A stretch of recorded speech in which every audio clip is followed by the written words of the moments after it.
Barcelona 3, Bayern 0.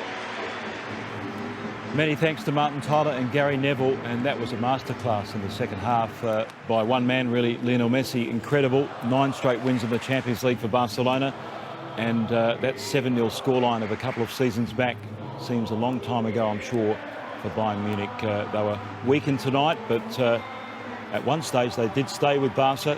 Let's get the thoughts of Craig Foster and David Zrilic. And Zrilla, how do you sum that up? Well, firstly, it was an unbelievable game. From the first minute when Guardiola put 3 at the back and really tried to expose or create a problem for Barcelona, then he changed and the complexion of the game changed. In the second half, I thought they were doing quite well up until the first goal from Messi. But the difference in this game, look, Barcelona had their chances in the first half. But Messi just showed his class. And Guardiola did say, he goes, you actually can't stop him. And he showed it today. You can't stop him. When he gets on the ball and when he has any limited amount of space, he can score from distance. He can rip a player like he did Boateng. I mean, that's going to be quite funny for people on the internet. You're going to see him falling all over the place. But then to chip Neuer, so it's just too good. And then obviously sets up Neymar as well. Was it simply Lionel Messi the difference, or do you think the pressure built to the point that the goals were going to happen for Barca? I think that it was going to always take Messi to break open that game, basically. And in the first half, you hardly saw him, and we didn't even mention him at half-time. And that's because, he had Schweinsteiger in there playing on that side. They're trying to keep it very tight around him. And yet, in the second half, he just breaks everything open with a shot from, just outside the box, right? Yep. Where he just shows his accuracy. They had chances early in the game because of the way Bayern set up. I think under strength, as we said before the game, this is very much about Guardiola trying to somehow use these players at his disposal, which is still a fantastic team, but not in the class of Barca right now. Trying to use these players in a way that can get something extra out of them in the way they move or the way they defend or the way they attack. Whereas for Barca, it was a question of trying to get the front three on the ball in the right moments, in the right areas, and allow their quality to make it happen. And ultimately, that was the difference. And you talk about moments. There's twice Neuer's denied Barca players. You saw Suarez have a great chance. Here's Messi. They had their chances. They did have chances, didn't they? Yeah, in the first half, especially when they were playing 3 at the back, in the first few minutes, it could have easily been 2-0 to Barcelona. Here again, you're seeing there were plenty of chances for Barcelona during the whole match. We saw earlier that Lewandowski had the real big chance for Bayern, and in the context of this game, it was always going to be a lot fewer chances for Bayern, and they needed to take them. So on the balance of the play and the chances, certainly Barcelona deserved to have 1 or 2 goals. In the end, they did get 3. It's very comfortable for them, and it makes it a very difficult job for Bayern. But the fact that Bayern were so under strength at this level, and here Rafinha's very lucky. I mean, a lot of people, and even the commentary team, I think Gary Neville was saying that Neymar goes down very easily in general, but I think in that case he really had a point. But see, look at Messi's influence as the game went on.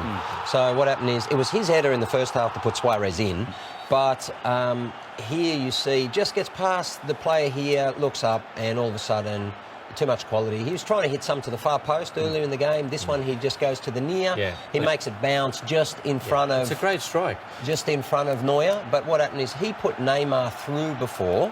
That was his ball where he turned and got through. So as the game opened up in the second half, all of a sudden, Schweinsteiger has done a great deal of football.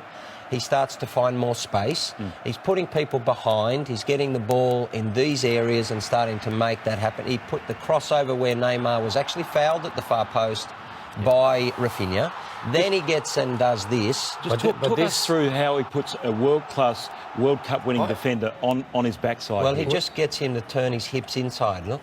And once you turn them and square them up, he can't turn back the other way. So you look at it to the other side and say, like, Messi's a Martian. But even so, the objective for the defender is not actually to turn his hips in that way. It's to sort of back towards us. and keep facing Messi. As soon as he turns square, you're dead. You cannot come back again. But the problem is, you're looking at a player, and most people look at that and go, look, how can you just fall to the ground? But imagine the thought of Messi coming at you every time. You must be thinking, you know, how do I stop this guy? So in the end, you probably second guess yourself, and Messi just, with the turn of his hips and just quick feet, can kill you, and obviously then he can set up play as well. So he scores two. This is a great finish. He scores two and puts one through, Yeah. right? And he's put at least another 3 through in the game. Suarez is 1-on-1. It's for Pep to say you can't stop him is arguably right. He's the greatest player in the world. But people have made it much more difficult for him in the past, but that's by putting 10 people behind the ball, which is what Guardiola's not going to do.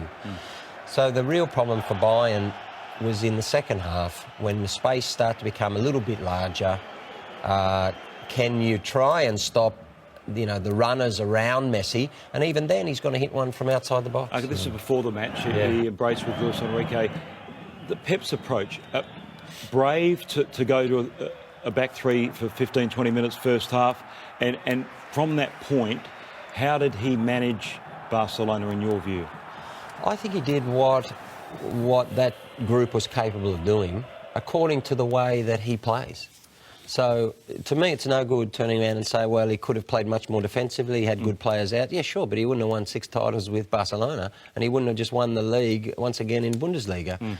And he's with a team that's expected not to do that as well. But that's what you get with Guardiola. He's going to go. I mean, last year against Real Madrid, they got flogged, largely on the counter-attack. That's the risk that he takes. We talked about the front three of Barca and that they are the finest in the world. And his defence this morning was pretty severely under strength, and they were punished by them in the end. That's how good Barca is. And if you can get Messi in those areas, he's just shown once again today that he is an extraordinary... he's a footballer that's just a joy to watch. Because everything he did today, particularly from probably 30 minutes on, was of such high quality. If they could have finished off him, they could have had 5 or 6.